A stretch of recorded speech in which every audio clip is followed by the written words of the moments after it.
नमस्ते दोस्तों, the bookies journey के सीज़न 1 के एपिसोड 2 में आप सभी का हार्दिक स्वागत है। तो इस वीडियो में मैं आपको आर.के. नारायण की बुक द गाइड से जो भी अच्छी बातें हैं वो मैं आपको बताऊंगा।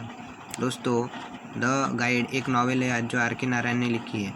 ये एक ऐसे गाइड की स्टोरी है जो एक टूरिस्ट गाइड है और जो रेलवे स्टेशन पे रहता है। उसके पिताजी नहीं है और वो माँ के साथ रहता है। तो उसे एक कस्टमर के तौर पे एक कपल मिलने को आता है जिसमें से एक लड़की उसे पसंद आ जाती है।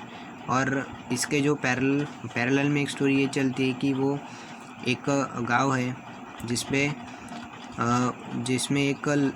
एक लड़का है। तो उसके बहन की कुछ प्रॉब्लम्स है, तो उसे वो सॉल्व करने के लिए इस गाइड को चुनता है। और उसकी बहन इस पे ब्लाइंड ट्रस्ट करती है कि ये जो है ये बहुत ही अच्छा एक साधु है और जिसकी मदद से वो अपनी लाइफ की प्रॉब्लम्स ख़त्म कर सकती है। तो ये जो स्टोरीज़ होती है नॉवेल्स ये हमेशा हमें कैरेक्टर्स पे इन्वॉल्व करके रखती है। तो ये जो गाइड का कैरेक्टर है ये टू वे चलता है। इसका ये जो कपल में से जो मैन है तो वो उसे रिसर्च का शौक़ है और वो पहाड़ियों में घूमने को जाता है और अपनी बीवी को होटल में ही छोड़ देता है। तो ये जो गाइड है हमारा ये उस लड़की की देखभाल करता है और थोड़ा थोड़ा वो अट्रैक्ट भी होते रहता है उसकी तरफ लव के चक्कर में।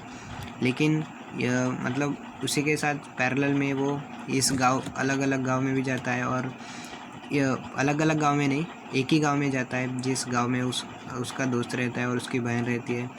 तो इसके साथ ये दोनों स्टोरी एक साथ चलती है और आखिरकार ये जो है ये जो लड़की है उसे अपना अलग सा करियर चूज़ करने का मौका मिलता है और वो एक बड़ी सुपरस्टार बन जाती है अपनी इंडस्ट्री की। और जो गाइड है वो उसका ये बन जाता है मैनेजर। तो वो अलग अलग शोज़ बुक करता है उसके लिए और ये जो उसका हस्बैंड है उससे थोड़ा दूरियां बना के रखता है। और फिर बाद में उसके उन दोनों के कनेक्शंस, गाइड के और उस लड़की के कनेक्शन और बढ़ते जाते हैं। तो वो प्रपोज़ल करने ही जाता है तो उसके हस्बैंड का एक लेटर आ जाता है जो कहता है कि मैं तुम्हारे साथ फिर से जुड़ने के लिए तैयार हूँ। वो धमकी दे के गया होता है इसको कि मैं अब तुम्हारे साथ नहीं रहूँगा। तो इसके बाद वो लड़की के करियर को एक अच्छी दिशा भी मिल जाती है और उसका रिलेशनशिप भी ठीक हो जाता है। तो वो अपने गाइड हमारे स्टोरी के गाइड को छोड़ के चली जाती है। तो ये स्टोरी एक तरफ ख़त्म हो जाती है और दूसरी तरफ वो स्टोरी चलती रहती है कि वो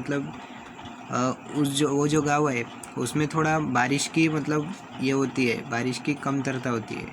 कमतरता कमी होती है और वो जो लोग हैं उन्हें बारिश करवानी होती है। तो ये जो गाइड है इसकी मदद से वो गाइड उनका मानना ऐसा रहता है कि अगर ये गाइड कुछ एक्शंस करेगा बहुत देर तक तब बारिश होगी।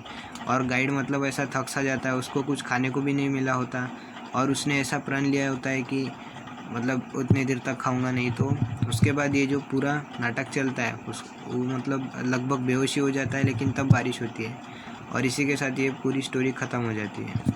तो इसमें जो गाइड का कैरेक्टर है वो एक तरफ ऐसा नॉटी दिखाया गया है, वो जो लव के चक्कर में उसका थोड़ा नॉटी कैरेक्टर दिखाया गया है, लेकिन उसी के साथ एकदम क्रिएटिव, एकदम सपोर्टिव नेचर उसका अलग साइड पे दिखाया गया है। तो एक ही आदमी कैसे एकदम वेरिएंट रूप ले सकता है, ये एक स्टोरी अच्छी से बताती है ये वाली गाइड।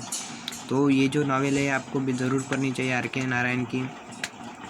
देखो दोस्तों, बुक्स पढ़ना तो बहुत अच्छा है, लेकिन ये जो नॉन फिक्शन बुक्स पढ़ना तो बहुत अच्छा है, लेकिन जो फिक्शन बुक्स है ये हमें क्रिएटिव बनना सिखाती है और अलग अलग कैरेक्टर्स जो है हमें उस स्टोरी में इन्वॉल्व करके रखते हैं। तो ये बुक्स पढ़ना बहुत ज़रूरी है। आई होप आपको वीडियो पसंद आया होगा और अगर पसंद आया तो लाइक ज़रूर मारना। Thank you.